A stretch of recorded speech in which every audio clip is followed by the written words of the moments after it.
Whew. Ready? Yeah. Welcome to the Booze and the Bees. We're two people. And we're peopling. We're doing it. We promise that we're never scripted or pretending to not be ourselves. We're true to everything that we say on here because we're stinking. Could you imagine if this was scripted? Like, Imagine there's a teleprompter and it has all this like written out right now. Yeah. We'd be really good actors if we could do that. If I could edit these better, because currently right now we're just trying to get 100 episodes out for ourselves because it was a really big goal for us, and we've had a lot of issues that have come up, which is good because we wouldn't have known how to fix them. Exactly, they have to come up. It's not like we're gonna just get to gracefully, do things the right way the first time. But so it's been hard for us to upload these big files, and that's been a big issue with having an Apple device. And if you know, you know, but I would love to edit these better where I would totally show a teleprompter, like showing what we're saying in the chat. That'd be ridiculous. It'd be so funny. Yeah, and then we want to do live streams and stuff eventually. It's all getting there, but we've just got to get to that point where income makes it worth it, because I have to go to the mines again tomorrow, which is a big, huge drive, which is good because I'm grateful to have that job where I get to provide for us to do the work. And then I'm happy that I get to come home and do the work. And so it's fun for us, but it's been hard. Like every day I feel like money's just passing by, and I know we can't rush it. And everything we've done so far has been, for a good reason, and we stay positive and everything. But I mean, we still do this daily, which is good. I'm glad he pushes me to do it, because I definitely would be like putting it off every now and then. But oh no, I forgot my ramble. But yeah, well, I mean, on the money passing by thing, I guess I can talk about that because I don't know where you're going. So money passing by, you have to just imagine though, every single generation since America was made, because we're the greatest country on earth, and we have a capitalist society where the market tells you what they want, and then if you give it to them, you get paid, has become wealthy from something. And it's always been something different. There's been a time when crypto was easy. There was a time when penny stocks was easy. There was a time when drop shipping was easy. And right now we're just going through another phase. And each of those phases requires a different skill. And if you've been building that skill set, we might miss the easy money of right now, but we'll have the skill available for when easy money comes again. And that also happens every up and down market. And some of the biggest businesses in the world were created in a down market when it was really hard for everyone to make money. It was really hard for everybody to pay bills. They started the business because that was the hardest it was ever going to be. And if you found out how to make a little bit of money during the hardest times, when the easy time comes and everybody wants to jump on board, too late. I already know how to do it because I did it when it was hard, and you waited until it was easy, and they rake up all the money and you just try to get the scraps. So by us seeing this easy money pass by, it's not like there's not going to be easy money again. We're in a down market. Houses are the worst they've ever been at in American history. House prices, like, this is the best time to gain those skills.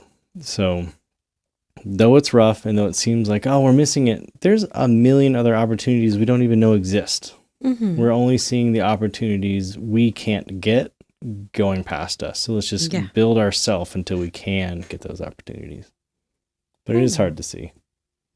I know we're building. It's going to keep building because obviously what else? We quit, right? We quit and then 60 years go by. Like, if we had just been building for 30, like, imagine even if you built for 30 and you had a decent income, at least your kids aren't going to have to look at you and say, oh, hey, thanks, I have to pay all your bills, parents, like ours are going to do.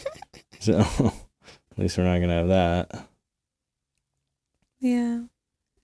I don't know. It's been an off day for sure, just mentally wise. So apologies for if I don't seem all that here. Yeah. It's been tough, and we've been doing as much as we can given that.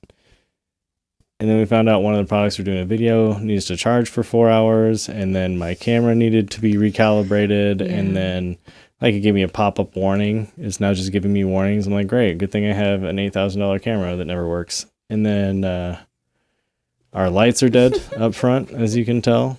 It's just been a mess. Yeah, I was crying all morning. Like all morning. It's been tough. But it's time of the month. But also, I told him I needed a good cry the other day. Literally said it on a podcast episode, and then here we go. The universe is like, well, you wanted it, and like, this is easy. I'll give you this. You know, the $1 million is hard. I'll make you work for that one. But the cry part, I got you, girl. Hormones are ridiculous. Emotions are. Sometimes you wish you could have a light switch, turn them off and on. But that would probably be dangerous. Everyone would just keep them off all the time because your life is better when you're a psychopath. And that's not good. I mean, I love feeling love and stuff and happiness because that's an emotion also. You wouldn't feel those too. Yeah, right? but would you rather, here's the question, would you rather have love or starve or not starve? If you had to starve and have love or not starve and have not love. Wait, so if I have love, I starve? You starve, yeah.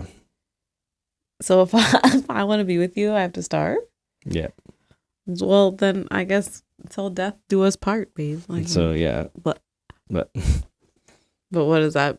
What is that? I was just saying, like, so you gotta imagine in like a survival scenario and people are like, okay, I'm going to be feeling all these emotions about it and then not pragmatic, then all your whole tribe just gets wiped out. And then psychopaths have been some of the best leaders because they're like, you know what, we just need to get rid of you 5 and then we'll all live. And they're like, no, you can't just get rid of us 5. And they're like, tough, dude.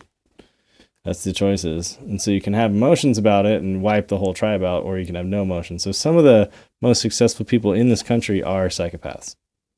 Which is sad to say because psychopaths can make good leaders because they don't care about your feelings or emotions. They just care about the end result. Because a psychopath doesn't necessarily need to be like only care about like murder. They can care about like, I want a nice car and a nice house and I want my people to be safe because if my people are safe, they can help protect me against warring tribes or whatever. Like they can have the best interest of the group in heart, which is not care if people get lost along the way. They're like, I do want us to win, but if we don't, I'm not going to cry about it. I'm going to keep finding a way to win. And sometimes that may be at your expense, but it doesn't matter to me. That's not me, but if, you know, that's not what I'm saying. Like, there are people like that. Are you saying that's not you? Yeah. Thank goodness. I used to think that I was a little bit psycho because I didn't really cry when my papa died and when my cat died. Like, I cried a little bit when my cat died, but then, like, I remember just being like, you know, like my mom or Minnie would be sad about it. And I never cried about it after that. It was like one done kind of thing. And I felt weird because I'm such an emotional person. Like, why do I not cry more about it? But you're also like a super spiritual ghosty person. So you always say that they're like around like every day. So you're like, no, they're chilling. So like, at least they don't got bills. Oh my gosh. I bet they have all the chicken scraps in the world because that's what their cat loved to eat, all the little chicken scraps. My cat? No, powdered donuts. I gave them chicken the one time I met him. He did like chicken too. Yeah, they ate it. Which is cute. I'm so glad that you got to meet him. And feed them chicken. Because I would never feed our animals real people food because then they become the worst. They become the worst. Listen, imagine. Yeah, I do, and they eat the bones off. Because y'all tried to feed Oreo chicken, now they eat all our chicken wings all the time. Hamilton could care less, because we got him, and I was like, do not feed them food. I can't even tell my story. Imagine you just get this food all your life. Hamilton's not complaining. You're like, you get to smell this like great food all the time. You're like, hey, what is that? He's always like... He's like, this isn't my kibble. I don't even want it. Literally, you were gone. He was he was licking my sausage, my breakfast sausage. And then he was trying to eat my other one too, and I had to move it. And I'm like, no, this is your piece. Because I gave him a tiny little piece. Well, see, and now your life is ruined. I told him, I was like, if your father sees this, he's going to be so mad. Yeah, that was the worst thing I've ever heard. All he does is lick it. He didn't eat it. Yeah, I guess he learned from me. He's like, dude, that guy's going to come in. He's like, not worth the calories. No. But he kept trying like he cares. He'll eat all the calories and kibble. He likes some things, but he's definitely not like our other cat, Oreo, who any meat, she's like. She'll pick it up and eat. And like, she has food. She's not starving. But if I had cat food, then I tried people food. Of course I'm going to want people food more. I wouldn't say that. Once you've given them kibble long enough, they literally don't want it that much. Like we said, Hamilton just licks it because he's weird, but he like doesn't even eat it. So he doesn't care. He doesn't want it. You feed your cat the same thing. They're like, this is bomb. And we get him like different flavors. He's got chicken. He's got turkey. He's got salmon flavored kibble. You got to see that. Like sometimes we let him smell things. Like I would never think a cat would eat powdered donut. And my mom was probably just always trying to give him stuff. And he's like, heck yeah. She's like, oh, wow. And so then all the time he'd be begging. Yeah, he was bad when he was old too. He lived to be like 18, 19. He would be, as soon as you open a Pringles can, he would be right there in your face, like obnoxious, all up on you. Not my house. Not my house. Not happening. Whatever. To an extent, I like, the cats only live like so long. Like a quarter of a human lifespan. 18? That's a quarter? That's a quarter of some human lifespans. It depends on where and who. So, yeah. Oh, but... That's quite a bit. It's a lot. Whatever. Quarter of your life. If I only had 18 years, we living it up. You're not going to live it up and scream at me is what you're not going to do every morning. Just, I'm like, you're not getting breakfast now. This is not happening. I am leaving. This is ridiculous.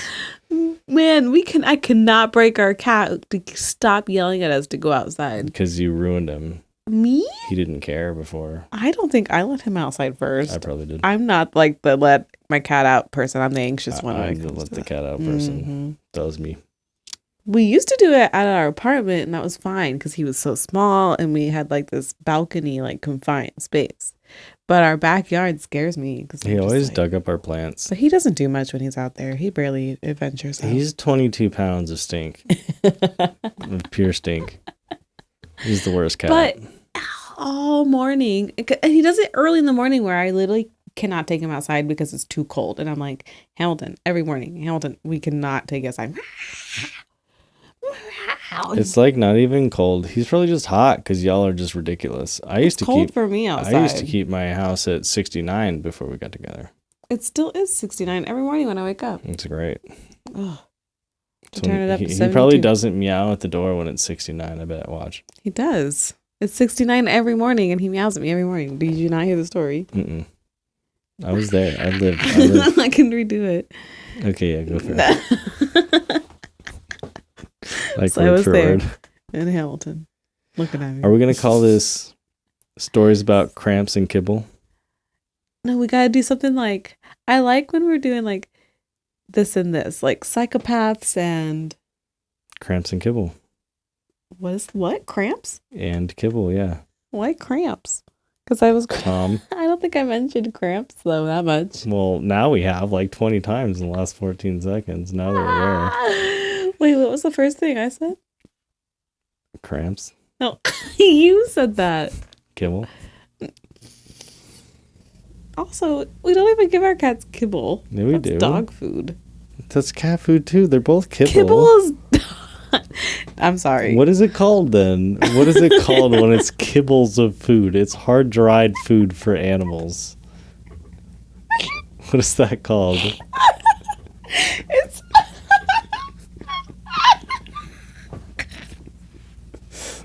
It's got to be called something. Dry cat food. Yeah, or more commonly known as kibble. Oh my God. You've been crying all day. At least it's good this time. For real. Jeez, buddy.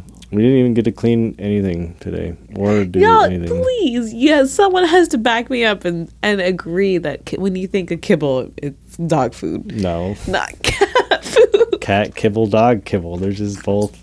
It's both granulated little food for critters. You'd probably call it hamster kibble too, whatever they eat. I assume to be kibble. I've never had a hamster. I couldn't tell you, but I'm sure it's called something different. We accidentally got a boy and girl hamster, and then we had 47 What do you mean hamsters. accidentally? What were you trying to get? 2 of the same type hamster. I was a kid. I didn't know how babies were made. They just got me 2 hamsters. Bred? Yeah, we had like 47 of them. 47? That's an absurd number. I don't know. It was a lot. It was like a whole cage they're full. So small. There ain't no way. They're just piled I would in there. assume like 3. No, they make like a lot. Like it would be really? Closer to 20, 240. It was like a ton of them. No. Yeah, and this is in our house in Alaska. I have to look this up. We had that little thing can have 40 babies. Not at once. They kept going. Oh. And then their kids bred, so you had a bunch of like, inbred hamsters. Oh, because they don't have to like wait 9 months, right? They don't. No, they're like every 2 days they've got like 14 kids. It's ridiculous. And this is in our house where we actually took a school field trip to our house because we had so many fish tanks. So we had like 500 fish in fish tanks. Field trip? Your school went to your house? Yeah, because my mom was a fish tank collector and we had like hundreds of fish. I never knew this. This is cool. And we had salamanders and frogs. I used to take baths with the salamanders and I accidentally lost a couple. How did you lose them? Down in the drain? Bath, yeah. Wait, what are salamanders? They're little critters. Fish? Or it's they like have legs? A frog with a tail. Do they have legs? Yeah. Oh, yeah, frogs. And a tail. Yeah, we had salamander. We had frogs, salamanders, fish, all sorts of crazy critters. That's so weird. You just looked around at the tanks. We had a whole aquarium. We put like Was your dad there? An aqua thing. Yeah.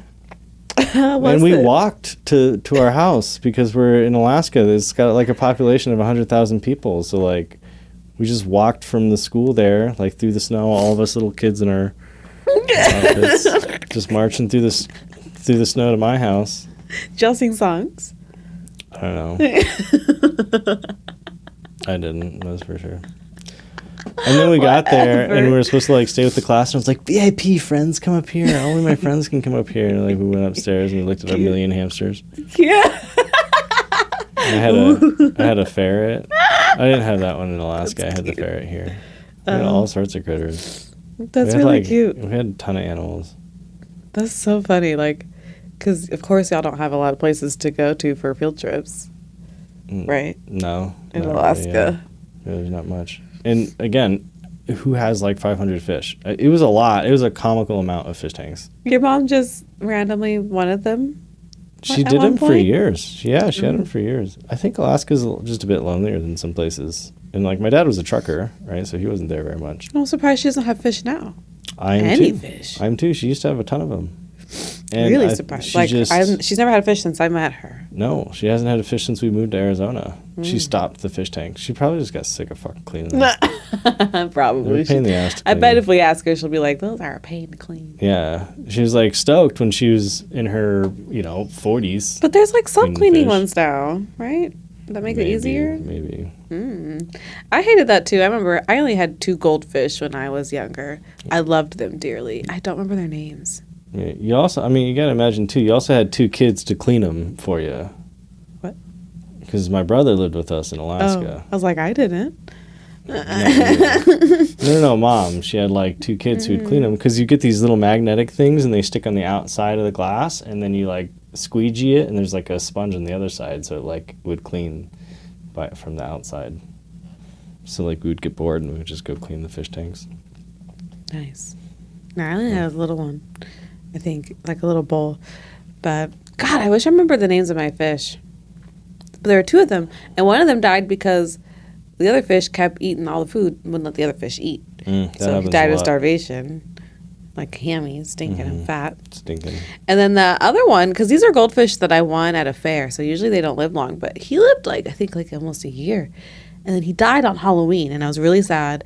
And I cried and had a funeral in my room for him while he was still in his tank, and I played on my keyboard some songs. Maybe you cried more for that one because fish don't have souls. I was really young too. Like, that was probably like my first death experience.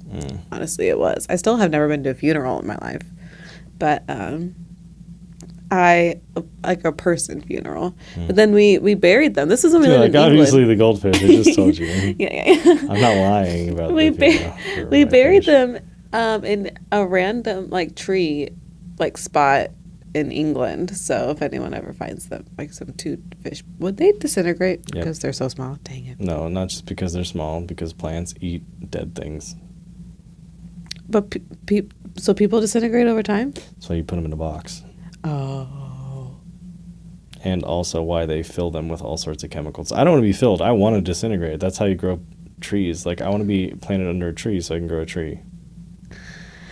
Maybe I'm down to be a tree. I don't know. I hate thinking about that because it's creepy to think like, I don't know. I don't know why. Like, what if you're dead and you're still like, soul's still in your body for a little while, chilling, and then you're underground, or you get burnt alive. You have to get incinerated. They used to put tubes of wood in the ground into the boxes. So you could breathe?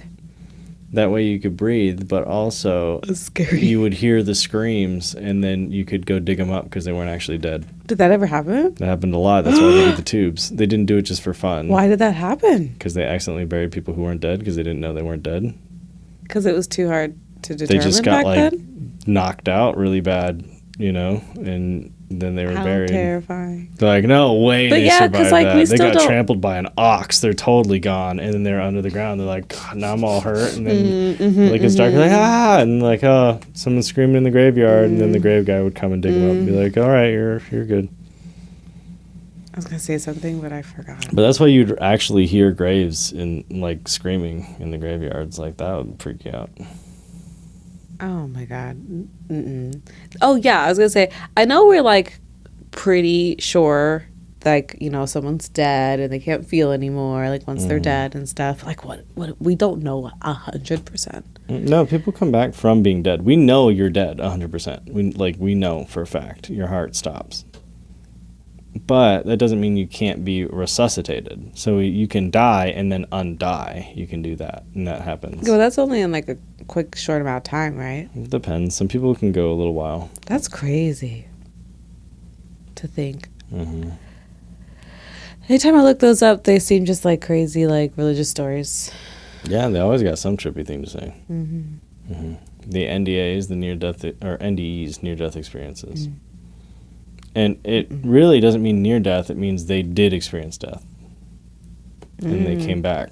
Like, there's a couple people, like some slipped in the shower. They actually died, and they got brought back. And they have a whole story about how their soul left and came back, and you saw themselves and all this stuff. And went through life, felt all this love, and then went back down. They're like, now I have purpose or whatever. And yeah, there's a whole YouTube channel of some guy. He goes out and he interviews all these people who've done it. But I wonder if it like triggered something that makes you like, the thing that makes you trip, like when you're on Portobello's. It does actually. Yeah, it also happens every time you go to sleep. Really? That's what DMT is. I remember having a trippy dream last night, but I don't remember it now. Yeah, that's what DMT does. DMT knocks out your memory too. So if you have a really good night's sleep, you have enough DMT released to where you forget your dream. And there's been some speculation too on the whole God experience, because a lot of people have a very similar experience when they die and come back. It's very similar. It's not, which one's the similar one? It's not the same, but it's always similar. Like, they see God and they just feel love, and you don't talk, but you understand. See God? You just understand it. Yeah, and it's not like necessarily like a dude with a beard, but they just like they have this feeling of something great, and that it's light, and that it's this, and then they're like flying around. They see themselves as they go out, and they like have the flash of their memories as they die. Like, they see their whole life again, and they're not like, in a moment you were crying, you weren't sad that you were crying. You got to feel the emotion. But you got to be like kind of proud that you went through those experiences, no matter how good or bad they were, and that you were like just happy that you did life. So that brings back if you're a soul, you got to choose that these are the experiences you wanted, and then you get to rewatch your life as a movie and be like, every time I stole and felt bad about it or guilty, and then every time I overcome something or did really well on a test, all the good and bad you did is like a good moment. But you got to feel everything, and you also got to feel what the other person felt. So you get the empathy. I've had some people, they tell that story. I watch that channel sometimes when I'm like driving. And they've told the story where it's like if they did somebody wrong, you got to feel what the person you did wrong felt. And so that basically means like all people are kind of connected. And that's why you don't want to wrong people, because you get to experience that again. And they come back and they're like, not your time. They're like, no, I want to stay. And like, nope. And then you're back in your body and like, oh, I guess I have purpose now, right? You kind of like don't take it for granted that you're supposed to be here and that at the end of it, you're chilling. Like, so there's no reason not to live in the moment, because you're going to be good afterwards, but there's no rush to get there because you don't even get to stay or whatever if you rushed it. And like you've set out to do some things. And so you may as well just see it through. And then when it's your time, it's your time. So that kind of like helps you deal with it. Now, what if your brain, because you got to imagine all animals have to die, all plants have to die. It's just how the circle of life works. It must happen. It happens to everything. What if when a critter dies, it releases this chemical that makes you feel all these things, like there's a God, like there was a purpose, that you're okay, that there's all this love, but then nothing, and then it's gone. And it just gives you that chemical hit so that you don't feel so bad about dying, because like it's obviously a horrible thing to die and you don't want to do it. And so like if you're a deer and you're like so good, okay, and you're like, I have to help feed the lions, so they gotta whoop my ass, and the deer gets eaten. Well, I guess lions and deer don't live in the same place, but whatever messed up named African deer gets eaten, they've got to be like, I feel okay with this. It's okay that I just got eaten by a lion. It really sucks. I'm definitely dying. This is horrible. But like, I feel good about it because that little chemical thing goes off in their brain. So evolutionarily, it would make sense that when we are about to die, that we have this moment of peace and clarity and purpose and everything. So it's a twofold thing. Either there really is an afterlife and it's great and all this, or it's just a chemical marker to make us feel okay with the fact that we're not going to be around anymore. So portobellos are supposed to be a way to feel that without dying? No, that's a different chemical, DMT. Oh. Yeah, that comes from certain plants and certain animals. Like the frogs, that's more like them. But like, does your body die when you are having that experience? No. No, you're totally alive. It's released every time you go to sleep too. In large doses. So every time you go to sleep, you're tripping nuts, and then you forget about it. That's crazy. And so it's like it's a healthy thing in your body. So it's like this constant thing that gets released. And when you're getting good REM sleep, you don't remember. So if you're remembering your dreams a lot, you're probably not getting a good release. So you're not remembering it. And so you know those times you remember your dream, but if you tell people what the dream was about, you'll forget what it's about, but you'll remember the story you told yourself, right? Like.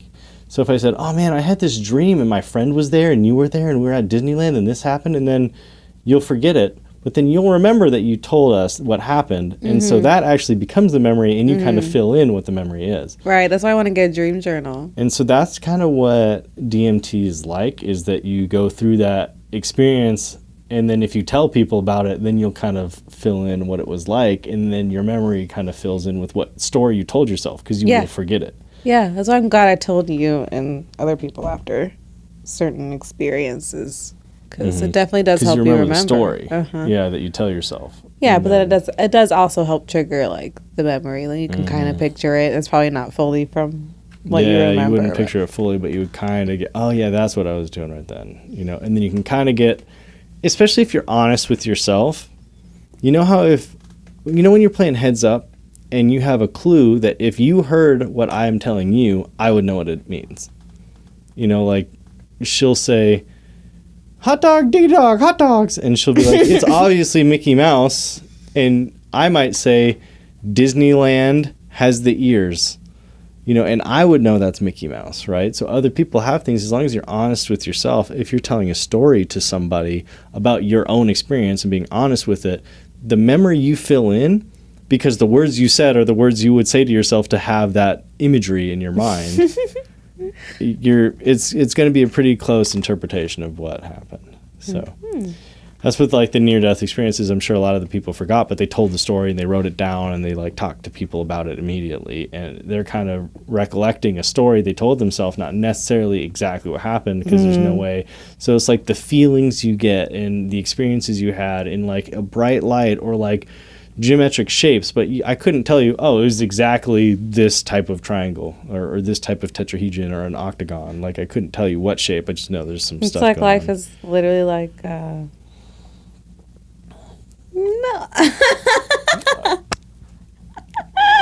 I had it in my head and I wanted to say it before I forgot, so I was trying to Are you tripping? I wish. No. Oh no.